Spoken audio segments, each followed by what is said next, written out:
आज का जो हमारा टॉपिक है वो बेसिकली क्या है, हम इंसोमनीया की जो थेरेपी है उसको डिस्कस करेंगे। जो इंसोमनीया की थेरेपी है उसमें सबसे पहले हमारे पास क्या आता है, नॉन बेंजीडाइजिपीन हिप्नोटिक्स आते हैं। तो ये क्या होता है, इसके अंदर ड्रग्स कौन सी है, नंबर 1 यहाँ पे लिखा हुआ हमारे पास क्या आता है, ज़ोलपीडेम। सेकंड हमारे पास क्या है, लेप्लॉन है, और इसके अलावा हमारे पास क्या है, पिक्लॉन। ठीक है, अगर प्रोनाउंसिएशन में थोड़ी दिक्कत आ रही है तो उसके लिए सॉरी। तो देखें इसमें नेक्स्ट, ये जो नॉन बेंजोडाइजिपीन हिप्नोटिक्स है ये एक्ट कैसे करते हैं, ये एक्ट करते हैं थ्रू BZ1 रिसेप्टर के थ्रू। जो बेसिकली क्या है, जो GABA1 जो गाबा के रिसेप्टर उसकी एक सब टाइप है, ये उसके थ्रू एक्ट करते हैं। अब यहाँ पे सबसे पहले हमें बेसिकली सबसे इंपॉर्टेंट चीज क्या पता होना चाहिए, हमें जो गाबा के रिसेप्टर है उसका मैकेनिज्म पता होना चाहिए। क्यों? क्योंकि ये गाबा के सब टाइप के जो रिसेप्टर है BZ1 उसकी तरह एक्ट तो कर रहे हैं, लेकिन कैसे करते हैं। जो गाबा होता है ये बेसिकली क्या होता है आपका, ये बेसिकली एक इनहिबिटरी न्यूरोट्रांसमीटर होता है आपका ब्रेन में। क्या कौन सा है, इनहिबिटरी न्यूरोट्रांसमीटर इन ब्रेन में, जो किस चीज को प्रमोट करता है, ये ब्रेन के अंदर प्रमोट करता है, आपके काम करता है, कामनेस, और इसके अलावा स्लीप को प्रोड्यूस करता है, उस जैसे इफेक्ट प्रोड्यूस करता है। क्योंकि इससे क्या होगा, ये बेसिकली जो गाबा होते हैं ये आपके जो एक्शन जो न्यूरोट्रांसमीटर उसकी फायरिंग रेट को डिक्रीज कर देते हैं। और दूसरा आप यहाँ पे देखा NBH का मतलब क्या, नॉन बेंजोडाइजिपीन हिप्नोटिक्स जो हम डिस्कस कर रहे हैं। क्या करते हैं, ये आपके जो BZ1 है जो बेसिकली एक सब टाइप है गाबा की, उसके साथ बाइंड करते हैं। और उसके साथ बाइंड करने का मकसद क्या है, ये बिल्कुल गाबा की तरह उनके इफेक्ट को मिमिक करते हैं, जैसे कोई हम एक्टर की मिमिक्री करते हैं सेम इसी तरह ये गाबा के इफेक्ट की क्या करते हैं, मिमिक्री करते हैं, मिमिक करते हैं, और इनहिबिटरी इफेक्ट प्रोड्यूस करते हैं। जब इनहिबिटरी इफेक्ट्स प्रोड्यूस करेंगे तो उसकी वजह से क्या होगी, आपकी ड्रोजीनेस और स्लीप वगैरह प्रोड्यूस करते हैं। जो हम इंसोमिनिया में क्या होता है, आपका जो स्लीप साइकिल है वो डिस्टर्ब हो जाता है। इसकी तरफ आए, एडवर्स इफेक्ट्स की तरफ आए, तो बेसिकली जो नॉन बेंजोडाइजिपीन हिप्नोटिक्स है ये क्या अटैक्सिया करवाती हैं।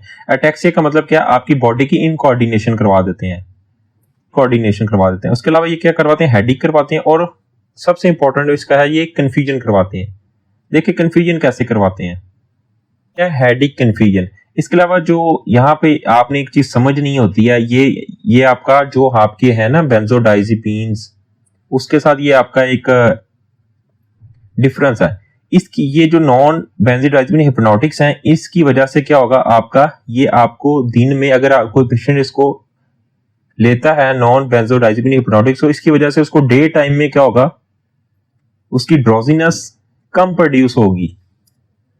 जैसे ही पेशेंट ने पिल ली है नॉन बेंजोडाइजिपीन हिप्नोटिक्स, उसकी वजह से क्या होगा, उसको डे टाइम जो होती है ना ड्रोजीनेस वो कम होती है, एज कंपेयर टू जो पेशेंट क्या ले रहा है ओल्ड की निस्बत। समझ आएगी। इसकी वजह से क्या होगा, इसकी वजह से ये ओनली मॉडेस्ट यानी कम मिकदार में क्या करते हैं, कम डे टाइम में क्या करते हैं, साइकोमोटर डिप्रेशन करते हैं, और इसकी वजह से फ्यू एमिनिस्टिक इफेक्ट्स प्रोड्यूस होते हैं as compare to older sedative hypnotics की। इसकी शॉर्ट ड्यूरेशन होती है। शॉर्ट ड्यूरेशन क्यों होती है, क्योंकि ये वाले जो नॉन बेंजोडाइजिपीन हिप्नोटिक्स हैं ये आपके जो लीवर के एंजाइम्स हैं इससे जल्दी मेटाबोलाइजेशन लीवर के एंजाइम कर देते हैं, इसी वजह से शॉर्ट ड्यूरेशन होती है। Short duration due to rapid metabolism की वजह से बाय लिवर एंजाइम, यानी लिवर के एंजाइम से जल्दी क्या होते हैं, ब्रेक डाउन कर देते हैं।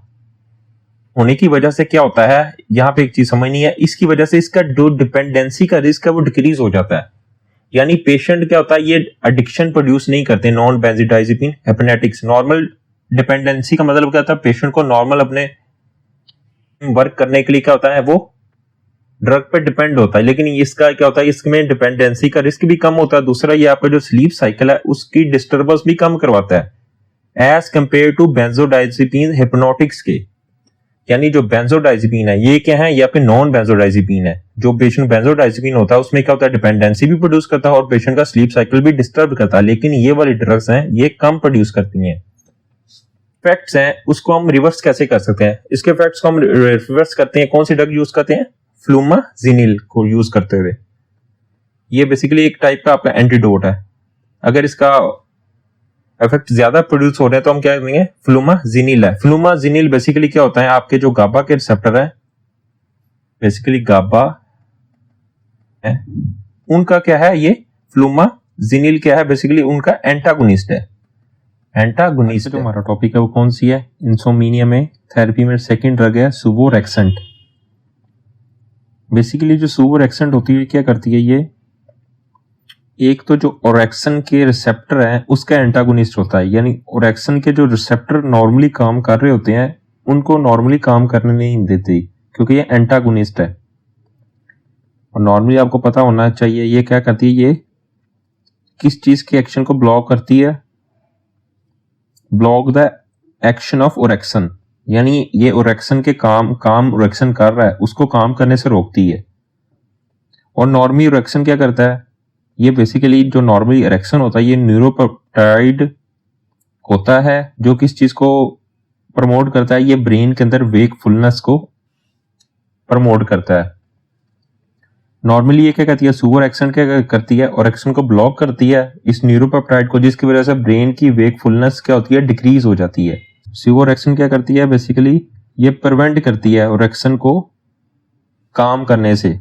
इसी वजह से ये जो ओरेक्सन क्या करती है, ये प्रिवेंट ओरेक्सन बाइंड टू इस रिसेप्टर, यानी ओरेक्सन अपने नॉर्मली रिसेप्टर के साथ बाइंड करता है, ये उसको उसके रिसेप्टर के साथ बाइंड नहीं होने देती है।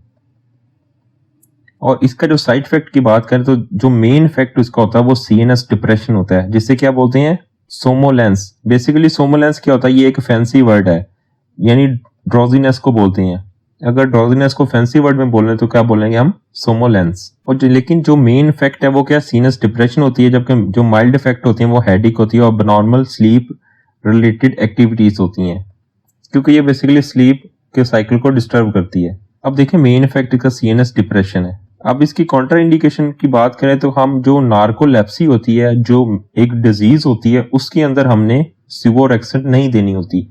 सबसे पहले हमें पता होना चाहिए नार्कोलेप्सी होती क्या है।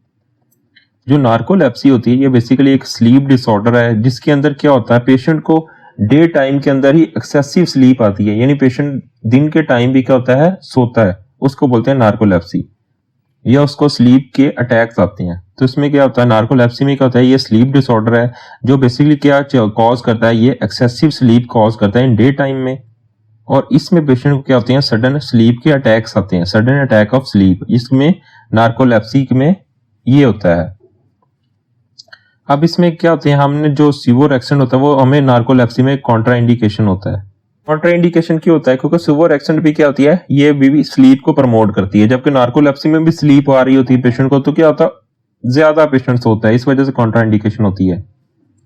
और दूसरा कॉन्ट्रा इंडिकेशन क्या होती है, इसको हम जो combination with strong CYP3/4A inhibitors है उनके साथ नहीं देते। नॉर्मली क्या होता है, ये जो CYP3/4 क्या इनहिबिटर्स क्या करवा रहे होते हैं, ये बेसिकली क्या करवाते हैं, अगर सुवोरेक्सेंट देते हैं इनके साथ क्या करेगी, ये इंटरफेयर करेगी इनके मेटाबॉलिज्म को potentially, can interfere with metabolism potentially, जो किस चीज को करेंगे, वो इस चीज को लीड करेंगे जिसकी वजह से हायर लेवल ऑफ ड्रग होगा in body, leading to higher level of drug in the body, और साथ में उसके इफेक्ट्स भी क्या होंगे, इंक्रीज हो जाएंगे। इसी वजह से क्या होंगे, ये इनके कॉन्ट्राइंडिकेशन होते हैं, CYP3/4 के साथ इनहिबिटर्स का नहीं देना होता।